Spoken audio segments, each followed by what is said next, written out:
미국산 방패가 결국에는 뚫렸습니다. 55억짜리가 말이죠. 그런데 이 방패가 뚫리게 된 이유가 성능 때문이 아니었다고 하는데요. 여러분은 40년간 검증된 세계 최고 수준의 방공 미사일을 절반도 안 되는 금액인 한국산 미사일이 막아냈다고 한다면 믿으실 수 있으신가요? 패트리어트는 40년 동안 각종 전쟁에서 검증된 방공 미사일입니다. 걸프전부터 이라크전까지 수십 년간 하늘을 지켜온 캡틴 아메리카의 방패 같은 존재였죠.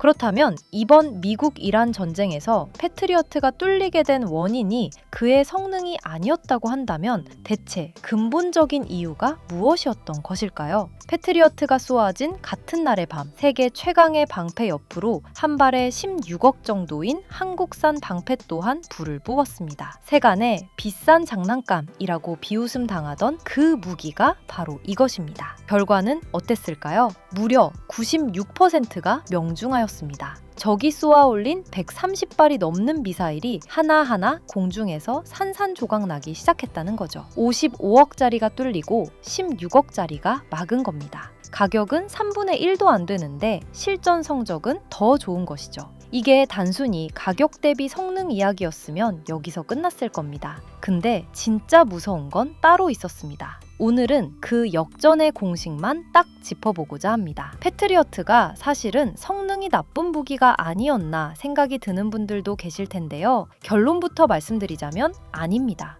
40년 넘는 실전 기록을 가진 검증된 방패죠. 걸프전에서, 이라크전에서 수십 년 동안 하늘을 지켜온 무기입니다. 성능 자체를 까는 건 무리가 있어요. 문제는 성능에 있지 않았습니다. 진짜 문제는 바로 미사일의 리모컨을 누가 쥐고 있었느냐 였으니까요. 비유를 하나 들어보겠습니다. 3억 원을 주고 차를 한 대 샀습니다. 내 돈을 주고 산 내 차예요. 근데 시동을 걸려면 제조사에 전화해야 합니다. 저 지금 출근해야 하는데 시동 좀 걸어주세요. 제 마음대로 시동을 걸지 못합니다. 운전 중에 타이어 펑크가 나도 바로 갈 수가 없습니다. 본사 승인을 받고 나서야 타이어를 만져볼 수 있기 때문이지요. 엔진 소프트웨어 업데이트? 그건 제조사 일정에 맞춰서 해줄 때에만 받는 것입니다. 제가 원할 때가 아니고 말이죠. 우리는 이러한 물건을 보고 온전한 제 차라고 부를 수 있을까요? 이건 차라기보다는 차 제조회사에서 준 목줄에 더 가깝다고도 볼 수도 있겠죠. 패트리어트가 바로 이 구조입니다. 미국의 대외 군사 판매, 쉽게 말해서 미국이 동맹국한테 무기를 파는 시스템이 있는데 여기서 산 무기는 제약이 엄청납니다. 핵심 부품은 블랙박스 처리돼서 뜯어볼 수가 없게 되어 있고요. 정비 매뉴얼도 전부 공개되지 않습니다. 소프트웨어 업데이트는 미국 본사 승인 없이는 손을 댈 수가 없습니다. 여기서 블랙박스라는 게 뭔지 좀 더 풀어보고자 하는데요. 여기서 말하는 블랙박스는 자동차 사고가 나면 찾는 그 블랙박스가 아닙니다. 무기 부품 중에 핵심 모듈 부분을 아예 구매자 쪽에서 볼 수 없도록 만들어둔 걸 보고 그렇게 부르는 것이죠. 열어보지도 못하고 어떻게 작동하는지도 알려주지 않아요. 고장나면 통째로 떼서 미국으로 보내야 합니다. 현지에서 수리할 수가 없어요. 자동차로 치면 엔진룸에 자물쇠를 채워놓고 열쇠는 제조사만 갖고 있는 것입니다. 평소에는 심각한 문제가 되진 않습니다. 전화하면 되고 승인 기다리면 되니까 말이죠. 하지만 전쟁이 터지게 된다면 상황은 달라지게 됩니다. 불시에 미사일이 머리 위로 떨어지는데 잠깐만요, 본사에 확인하고 있습니다. 이러면 과연 제대로 작동할까요? 전쟁 중에 잠깐 기다려주세요 라는 말은 코앞에 다가온 죽음을 받아들이는 태도와 다름이 없습니다. 실제로 이런 일이 한두 번이 아닙니다. 미국이 정치적 이유로 부품 공급을 늦추거나 특정 상황에서 무기 사용을 제한한 사례들이 종종 있었으니까요. 분명히 내가 비싼 돈을 들이고 산 무기인데 막상 절실한 타이밍에 사용을 하려니 안 됩니다 라는 답만 돌아온다면 평상시에는 든든한 보호막이지만 정작 급할 때 약관을 들이미는 보험이랑 다를 게 없죠. 그래서 중동 국가들이 느낀 공포는 하늘이 뚫렸다는 점에 포인트가 있지 않았습니다. 뚫려버렸는데 내 손으로 고칠 수가 없다. 이게 진짜 공포였던 겁니다. 물론 분명히 짚고 넘어갈 사항이 있습니다. 패트리어트가 쓸모없다는 소리를 하는 게 아니라는 것을 말이죠. 정면 요격 능력은 여전히 세계 최고 수준입니다. 이번 중동 사태에서도 UAE 다층 방공망의 핵심 축으로 활약한 이력이 여전히 화려합니다. 문제는 그동안 최강이라고 알려진 한 곳에서만 모두가 의존해온 구조에 있다는 것이죠.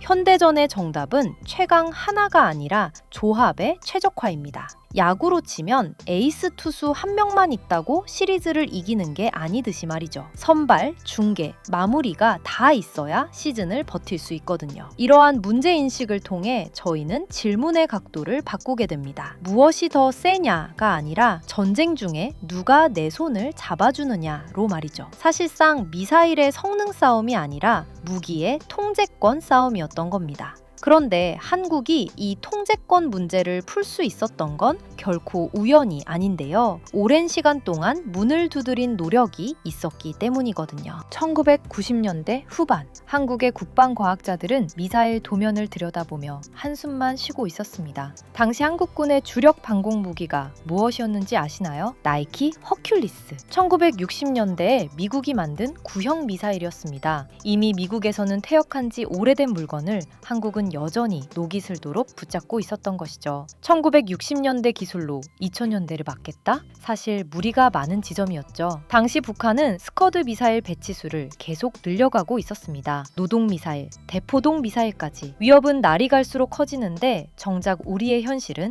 우리 손으로 지킬 변변한 최신 방패가 단 하나도 있지 않았어요. 이러한 상황을 그냥 볼 수 없었던 한국은 결국 혈맹이라 부르던 미국을 찾아가게 되었습니다. 패트리어트 기술을 조금만 공유해 주시길 바랍니다. 함께 개발합시다. 돈은 우리가 내겠습니다. 한국 정부는 정중하고도 간절하게 요청했습니다. 한미동맹 수십 년의 역사를 걸고서 말이죠. 하지만 돌아온 대답은 한국은 반도체나 텔레비전이나 잘 만들면 되지 최신 요격 미사일 기술은 필요하지 않다. 말 그대로 문전박대였습니다. 국민 하나하나를 지키기 위해 자존심을 건 결과로 돌아온 건 냉소뿐이었습니다. 당시 펜타곤의 어느 장성은 이렇게 말했다고 합니다. 한국이 미사일 방어 체계를 만든다고? 고물 자전거 펑크나 때우던 꼬마가 페라리 엔진을 만들겠다는 거 아냐? 그 수모를 겪은 한국 기술진은 그대로 포기했을까요? 아니죠. 대신에 보드카를 싸들고 러시아로 날아갔습니다. 당시 러시아는 S-300이라는 뛰어난 방공 미사일 기술을 갖고 있었기 때문인데요. 돈을 2배로 드리겠습니다. 3배라도 좋습니다. 기술만 좀 나눠주십시오. 하지만 러시아도 거절했습니다. 핵심 기술은 절대 내줄 수 없다고 말이죠. 미국도 러시아도 그 어떤 나라도 손을 내밀지 않았습니다. 지금 생각하면 이게 오히려 약이 된 상황이라고도 볼 수 있습니다. 베끼려 해도 베낄 원본 자체가 없었거든요. 타국에서 한국이 우리 기술 베낀 거 아냐? 라고 할 때마다 저희는 웃기만 하면 됩니다. 뭐라도 받아야 베낄 수 있기라도 하니까요. 참고할 자료가 없었기 때문에 우리는 처음부터 우리 손으로 만들 수밖에 없었습니다. 30년 동안 직접 고민을 거침으로써 그간의 한을 푼 것이죠. 국방과학연구소, 줄여서 ADD가 선두에 섰습니다. 미사일 본체는 LIG 넥스원이, 발사대는 한화 에로스페이스가, 레이더는 한화 시스템이 맡았습니다. 세 회사가 각자의 기술을 모아서 하나의 무기 체계를 만든 겁니다. 미사일 방어 체계라는 건 단순히 미사일 하나를 만드는 게 아닙니다. 수백 킬로미터 밖에서 적 미사일을 탐지하고 궤적을 계산하고 요격 미사일을 발사하고 마하 4 이상의 속도로 날아오는 표적을 공중에서 정확하게 맞춰야 합니다. 쉬운 예시로 총알로 날아오는 총알을 맞추는 기술인 것이죠. 한 치의 오차도 허용되지 않습니다. 0.1초만 늦어도 수백 미터가 빗나가고 마는 결과가 발생하니까요. 그 과정에서 수많은 시행착오가 있었을 겁니다. 실패한 시험 발사, 밤새 데이터를 돌리며 오류를 찾는 연구원들, 예산 삭감 위기, 공개되지 않은 이야기들이 공개된 것보다 훨씬 더 많았겠죠. 이때 한 가지 결정적인 순간이 발생했습니다. 2004년 한국이 콜드런치 수직 발사 기술을 독자 개발하는 데 성공한 것입니다. 이걸 해낸 나라가 전 세계에서 딱 2개인데요. 러시아 그리고 한국. 미국도 이 기술은 패트리어트에 안 쓰고 있습니다. 이게 뭔지는 뒤에서 자세히 설명하겠지만 쉽게 말하면 미사일을 쏘는 방식 자체를 혁신한 겁니다. 고물자전거 펑크 때우던 꼬마가 페라리보다 더 좋은 엔진을 만들어버리고 만 것입니다. 그것도 독학으로요.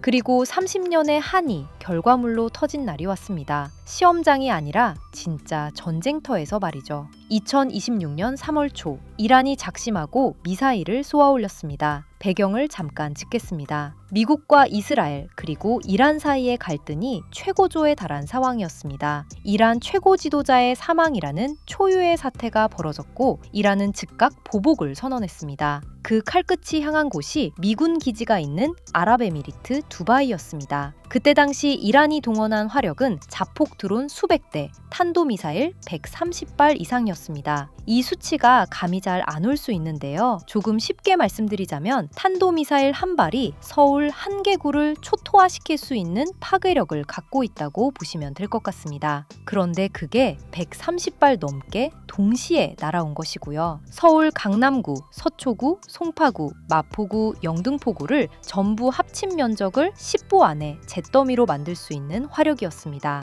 미군 기지 작전 통제실에서는 경보음이 미친 듯이 울려댔습니다. 레이더 화면에 빨간 점이 수십 개씩 동시에 찍히는데 하나하나가 도시 하나를 날릴 수 있는 미사일입니다. 이걸 보고 있는 군인들 심정이 어땠겠습니까? 슬프게도 영화가 아니었습니다. 실제로 벌어진 일이에요. 여기서 UAE의 다층 방공망이 가동됩니다. 구조를 간단히 설명하면 이렇습니다. 가장 높은 곳인 고도 100km 이상에서 이스라엘제 에로우가 1차로 적의 공격을 걷어냅니다. 대기권 밖에서 먼저 잡는 거예요. 그 아래 고도 40km 부근에서 미국제 패트리어트와 한국산 천공이가 합동으로 방어합니다. 더 아래에서는 근거리 방어 체계가 마지막 그물망을 칩니다. 위에서부터 아래까지 삼겹 방패를 깔아놓은 것인데요. 적의 미사일을 에로우가 놓치면 패트리어트와 천공이 잡고 그마저도 뚫으면 근거리 방어가 잡는 구조였던 것이죠. 이때 천공이가 어떻게 했느냐? 자기 방어구역으로 진입하는 이란 탄도미사일을 향해 천공이는 일제히 불을 뿜었습니다. 실전 투입된 건 2개 포대, 여기서 약 60여 발의 요격 미사일을 발사했어요. 그리고 그 결과로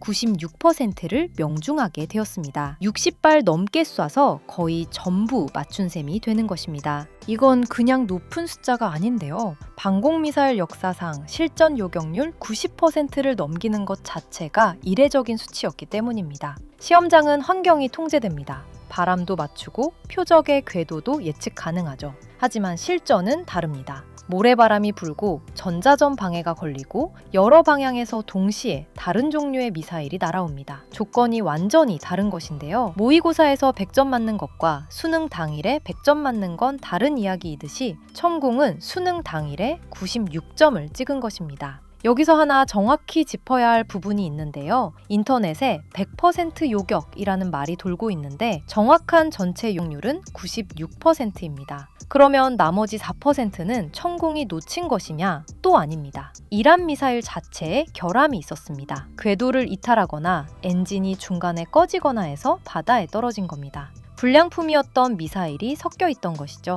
그러니까 진짜 위험한 놈들은 사실상 전량 요격을 한 것입니다. 그렇다고 천공이 혼자 다 막았다 이러면 그것도 과장이 아닐 수 없는데요. 1차로 우선 에로우가 위에서 걷어내고 천공2의 옆에 패트리어트가 함께 협공을 하던 중이었다는 게 정확한 상황이었으니까요. 방산시장에는 컴백 프로븐이라는 말이 있습니다. 실전 검증이라는 뜻인데요. 아무리 시험장에서 잘 맞추고 카탈로그 스펙이 화려해봤자 진짜 전쟁터에서 증명하지 못한 무기는 시장에서 신뢰를 받아내지 못하게 됩니다. 그런데 천공이가 바로 그 실전 검증을 한 방에 끝내버렸습니다. 한국 수출무기 역사상 최초의 실전 요격 성공이자 가장 완벽한 데뷔전인 셈이었죠. 단순히 96%라는 숫자 때문에 놀랍다는 것이 아닙니다. 예시를 들어볼까요? 미국의 패트리어트가 정면에 강한 권투 선수라면 천궁은 링 위에서 360도로 도는 격투기 선수에 가깝습니다. 이게 무슨 뜻이냐면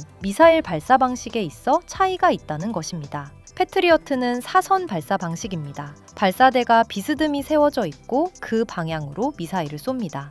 정면에서 날아오는 적은 기가 막히게 잘 잡아냅니다. 그런데 만약 적 미사일이 정면이 아닌 발사대 뒤쪽이나 옆에서 날아오면 어떻게 되는 것일까요? 발사대 전체를 윙 하고 돌려야만 합니다. 물리적으로 발사대의 방향을 틀어야 하는 것인데요. 여기서 또 문제가 발생합니다. 수톤짜리 장비를 회전시키는 데에는 상당한 시간이 걸립니다. 앞서 말씀드린 바와 같이 1초에 수백 미터를 날아오는 미사일 전투에서는 시간이 매우 치명적인 요소입니다. 그러면 천공2는 어떻게 다르냐? 콜드런치라는 기술을 씁니다. 좀 어려운 용어죠? 무슨 뜻인지 쉽게 풀어드려 보려고 하는데요. 직역을 하자면 차가운 발사라는 뜻입니다. 이 기술이 쓰인 미사일은 엔진을 처음부터 켜지 않아요. 대신 고압가스로 미사일을 수직으로 위로 툭 쏘아 올립니다. 발사관에서 가스 압력으로 튕겨나온 미사일이 공중에 뜬 상태에서 그때서야 엔진에 불을 붙이고 목표물 방향으로 몸을 틀어서 날아가는 것입니다. 좀 더 쉬운 이미지로 비보이를 떠올리면 됩니다. 바닥에서 수직으로 점프한 다음 공중에서 몸을 휙 틀어서 원하는 방향으로 착지하는 것이죠. 동서남북 어디서 공격이 와도 상관없습니다. 일단 위로 올라간 다음에 방향을 잡으니까요. 360도 전방위, 즉각 대응이 가능합니다. 사각지대가 없다고도 볼 수 있는 것이죠. 사람의 운동으로 예시를 든다면 권투 선수가 정면만 보고 서 있다가 뒤통수를 맞는 사이에 비보이는 이미 공중에서 몸을 틀어서 카운터 펀치를 날리고 있는 겁니다. 적 입장에서는 어디서 요격 미사일이 날아올지 예측할 수 없으니 대응도 어려워지게 되는 것이죠. 이 기술은 한국이 2004년에 독자 개발한 기술이기도 한데요. 앞서 말씀드린 세계에서 러시아에 이어 한국이 두 번째로 개발한 기술이 바로 이것입니다. 미국도 패트리어트의 이 방식을 사용하지 못하고 있는 것이죠. 그렇다면 미국은 왜 콜드런치를 안 쓰는지와 같은 질문이 나올 수 있는데요. 패트리어트는 이미 40년 넘게 사선 발사 방식으로 운용 체계가 잡혀 있기 때문입니다. 지금이라도 콜드런치 같은 새로운 기술을 사용하려면 전 세계 수십 개국에 깔려 있는 기존 패트의 인프라를 전부 갈아엎어야 하거든요. 기존 시스템을 전면 교체하는 건 새로 만드는 것보다 더 비싸고 더 어려울 수 있으니까요. 반면 한국은 처음부터 백지에서 시작한 거였으니 최신 기술을 바로 적용할 수 있었던 겁니다. 이 부분만큼은 후발주자의 이점이라고 할 수 있겠네요. 그래도 우리가 중요하게 보아야 할 것은 기술 차이가 아니겠죠. 핵심은 철학의 차이에 있을 테니까요. 기술만 좋다고 중동의 왕자들이 줄을 섰을까요? 아니죠.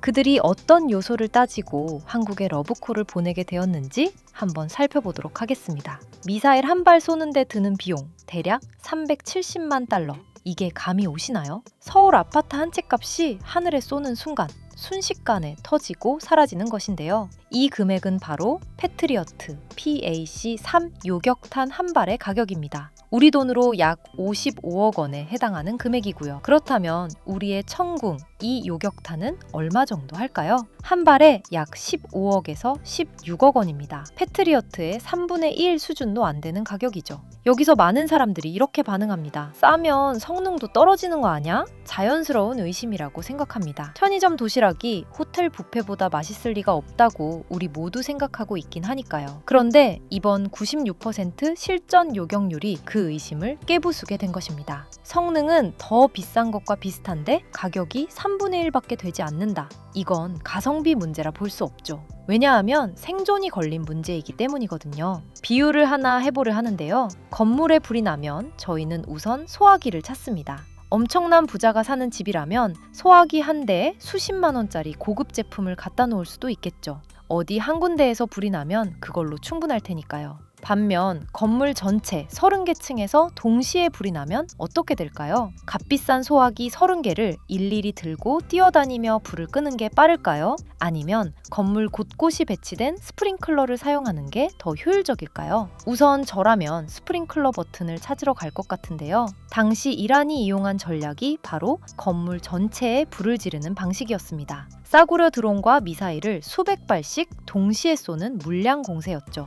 그렇다면 과연 한 발에 55억짜리인 소화기로 이 물량 공세를 원활하게 막기가 쉬웠을까요? 이란이 130발을 쏘면 패트리어트만으로 막을 경우 최소 130발을 써야서 합니다. 130발 곱하기 55억. 그렇게 된다면 7천억 원이 넘게 되는 것인데요. 문제가 또 있습니다. 이 금액은 단 한 번의 공격을 막는 데 쓰이는 정도라는 것이죠. 이란이 같은 공격을 10번 하면 금액은 어느새 7조 원이 되고 맙니다. 아무리 석유 부자 나라라도 이 속도로 돈이 빠지면 버틸 수가 없겠죠. 천공 2로 같은 130발을 막으면요. 130발 곱하기 16억. 그러면 한화로 약 2천억 원이니 패트리어트의 3분의 1도 안 되는 것입니다. 같은 예산이면 3배 더 오래 버틸 수 있는 거예요. 현대의 전쟁은 한 번의 격투로 끝나는 판이 더 이상 아니게 되었습니다. 끈질기게 방어를 계속해야 해요. 내일도 모레도 미사일이 날아올 수 있습니다. 그러한 상황에서라면 요격탄 가격은 곧 지속력이 되는 것이겠죠. 얼마나 오래 막을 수 있느냐가 중요해지는 것입니다. 55억짜리를 쓰면 10번 맞고 국고가 빌 위험에 처해지는 것이고 16억짜리를 쓰면 30번을 막아도 비용이 비교적 남는 거예요. 그렇다면 정말 가격이라는 이유 하나만으로 중동 왕족들이 40년 단골이었던 미국산을 놔두고 한국산에 사인했을까요? 성능이 미국보다 좋아서 가격이 미국보다 싸서 물론 이것들도 분명한 이유가 맞습니다. 하지만 이들만이었더라면 다른 나라 무기도 후보에 올랐을 거예요. 진짜 이유는 상품에 같이 오게 된 약관에 있었습니다. 보험을 들 때 사람들은 보통 보상률만 봅니다. 이 보험은 최대 1억까지 보장합니다. 이 한 문장만 보았을 때는 어쩐지 좋아 보이지 않나요? 그렇지만 실제로 사고가 나게 되어 보험금을 보험사에 청구하려 하면 상황은 조금 다르게 흘러가게 됩니다. 면책 조항이라는 게 우선적으로 튀어나오기 때문이죠. 이 경우에는 보상 안 됩니다. 이 조건에 해당하면 감액됩니다. 사전 승인 없이 수리했으면 면책입니다. 등등. 보상률이 아무리 높아도 면책 조항이 30페이지면 실제로 보험금 받기가 하늘의 별 따기가 되고 마는 것인데요. 미국에서 무기를 파는 대신 꼭 넣어둔 약관들이 이러한 면책 조항 같은 내용이 많았던 것입니다. 보험 보상률, 다시 말해 성능 자체만은 최고입니다. 지난 40년이 이를 누구보다도 확실하게 보증해주고 있으니까요. 하지만 면책 조항, 그러니까 사용 제한이 어마어마해요. 기본적으로 부품 교체를 하려면 미국 본사 승인이 필요합니다. 핵심 부품은 블랙박스로 봉인돼 있어서 현지에서 뜯어볼 수 없고요. 소프트웨어 업데이트는 무조건 미국 일정에 맞춰야만 합니다. 전쟁이 터져도 미국이 아직 승인 안 났습니다 하면 기다려야만 하고요. 심지어 이 무기를 어떤 상황에서 쓸 수 있고 어떤 상황에서 못 쓰는지까지 제한이 걸릴 수 있습니다. 내 돈 주고 산 무기인데 내가 절실하게 필요한 때에 온전히 통제할 수가 없는 구조예요. 제가 갑자기 교통사고가 나서 보험사에 전화를 하자 보상은 가능하시네요. 근데 어떤 병원에서 치료받으실지 어떤 수술을 할지는 저희가 정해야 가능합니다. 라는 말을 듣게 된다면 어떨까요? 게다가 사고 지점에서 3시간 거리인 병원을 배치해준다면 중환자인 사람은 이 보험에 든 보람이 있다고 볼 수 있을까요? 반면에 한국의 수출 계약은 다릅니다. 기술 이전이 포함되어 있기 때문인데요. 쉽게 말하자면 사시는 분이 직접 정비하고 관리할 수 있도록 기술을 같이 드립니다. 라는 내용이 포함되어 있는 거예요. 현지에서 부품을 교체할 수 있습니다. 정비 인력을 현지에서 양성할 수 있습니다. 장기적으로 제품의 자체 유지보수 능력을 갖출 수 있는 구조를 만들어주는 것입니다. 실제로 이번 실전에서 이 차이가 드러났습니다.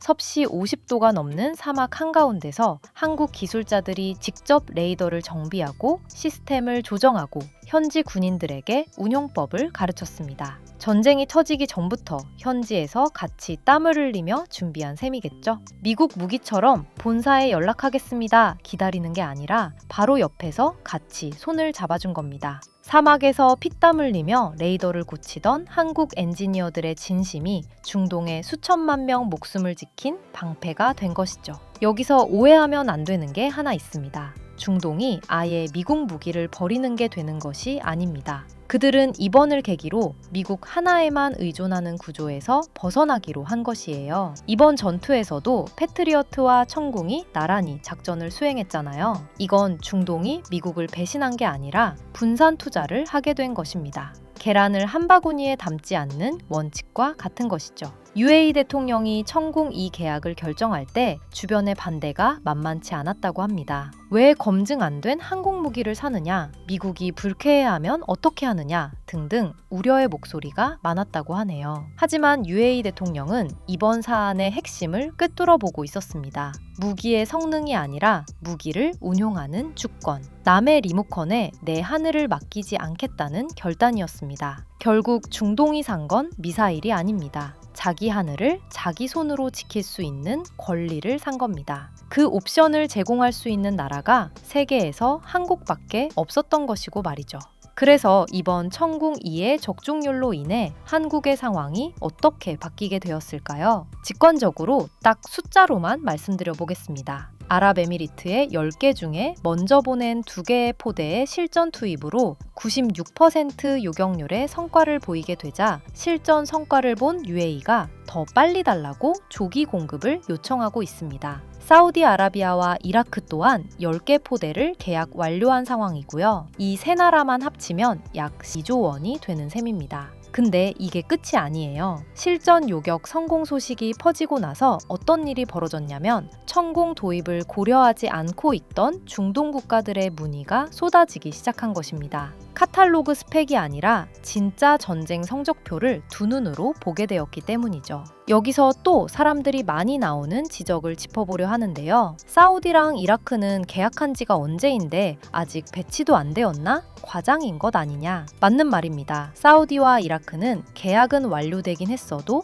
실제 배치는 아직 안 된 상태이니까요. 그런데 우리는 생각해 볼 것이 있습니다. 그들의 계약 시기는 이번 천궁2의 성적표를 아직 보지 않은 상태였으니까요. 이번에 정말 전쟁 성적표가 나오게 된 것이죠. 96%라는 수치는 사실 카탈로그보다 더 좋은 성적입니다. 그렇기 때문에 이미 구매한 입장에서는 역시 잘 샀다는 확신이 생긴 거고, 아직 안 산 나라들은 우리도 사야 되는 거 아냐? 가 되는 것이죠. 무기 수출은 일회성 거래가 아닙니다. 한번 도입하게 되면 20년에서 30년을 운용합니다. 그 긴 세월 동안 부품 교체, 정비, 소프트웨어 업그레이드가 계속 따라오게 되는 것이고요. 무기를 팔았다는 소식은 이제 시작일 뿐입니다. 맥도날드 프랜차이즈와 같은 시스템이라고 생각하시면 이해가 빠를 것 같은데요. 가맹점이 하나 열리게 되면 폐업 전까지 수십 년 동안의 로열티가 맥도날드 회사에 꾸준히 들어오게 되잖아요.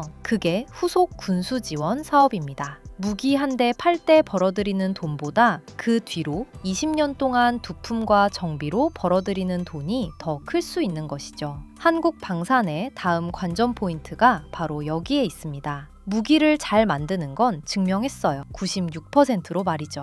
이제 남은 건 사후 관리입니다. 부품을 얼마나 빠르게 공급하고 정비를 얼마나 유연하게 해주고 업그레이드를 얼마나 적시에 제공하느냐. 이게 앞으로 한국이 반고를 만드는 데 성공하게 될지 혹은 일회성 장사로 끝나게 될지를 결정하는 요소가 되는 것이죠. 이 모든 건 결코 우연이 아닙니다. 전쟁은 일종의 사고 같은 것입니다. 언제 터질지 모르기에 언제나 주의를 기울여둬야 하죠. 안 터지는 게 가장 평화로운 방법이긴 하지만 간혹 피할 수 없는 상황이 발생하기도 합니다. 이를 실제로 겪게 된 이들은 그리고 깨닫게 됩니다. 최대한의 손해를 줄이기 위해 들어둬야 할 보험은 유명세가 아닌 약관의 내용을 따져봐야 한다는 것을 말이지요. 원할 때에 시동을 내가 걸 수 있는 차가 진짜 내 차라는 걸. 30년 전 미국에 문전박대 당하고 러시아에서도 거절당하고 누구도 손 내밀어주지 않던 시절, 결국 혼자 힘으로 만들어낸 한국의 기술자분들. 그분들이 이번 사건을 접하게 된다면 뭐라고 어떤 생각이 들으셨을까요? 앞으로 눈여겨봐야 할 관전 포인트는 하나입니다. 후속 군수 지원. 무기를 팔았으면 이제 부품과 정비와 업그레이드를 얼마나 빠르고 유연하게 해주느냐. 그게 한국 방산이 진짜 하늘의 표준이 되느냐 아니면 한번 잘 팔고 끝나느냐를 가를 것으로 보입니다. 이번 천궁2가 보여준 96%, 이 숫자는 이제 역사의 시작에 불과할 수치입니다. 앞으로도 계속 추적하고 다뤄보고자 하니 다음 영상에서 또 찾아뵙겠습니다.